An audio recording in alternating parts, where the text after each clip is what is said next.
খাওয়া শুরু করে দিছে এরকম বাঁধ বদমাইশ হর। এখান থেকে 4 বছর আগে আমি এই সবেদা গাছটা কিনেছিলাম।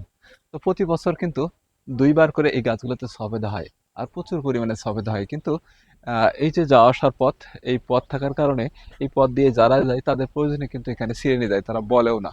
তো এই 4 বছর পরে দেখেন গাছটা আমি কিনছিলাম কিন্তু এরকম সাইজের, আর এখন কিন্তু এই সাইজের হয়েছে। কিন্তু এর সমস্যা হলো দেখেন এই ছালগুলো তুলে এই যে আমার নন্টু সাহেব আছে, উনি সব খেয়ে ফেলে।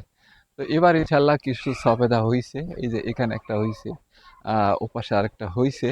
তো আপনারা যারা সফেদা গাছ আপনাদের বাড়ির আঙিনায় লাগাবেন, তো অবশ্যই গাছটা একটু বড় দেখে নিবেন। বড় দেখে নিলে কি হবে, ওই গাছটা মনে করেন ছাগল গরুতে খাইলেও আপনার মারা যাবে না। আর প্রথম বছর থেকে আপনি এরকম সবেদা পাবেন। শুধু তাই নয়, আমার বাড়ির আঙিনায় কিন্তু অনেকগুলো গাছপালা লাগিয়েছে দেখেন। এখানে মরিচ গাছ লাগানো আছে, কলা গাছ লাগানো আছে। এই যে দেখেন পেঁপে গাছ, পেঁপে গাছের সাইজ দেখছেন? পেঁপে গাছটা দেখে আমার মাঝে মাঝে হাসি হয়। কিন্তু তারপরও দেখেন এই পেঁপে গাছটায় কতগুলা পেঁপে হয়েছে। আর শুধু তাই না, এর পাশে দেখেন এটা হলো কাবিন কলা। এখানে এই 3টা পরপর কাবিন কলা লাগানো আছে।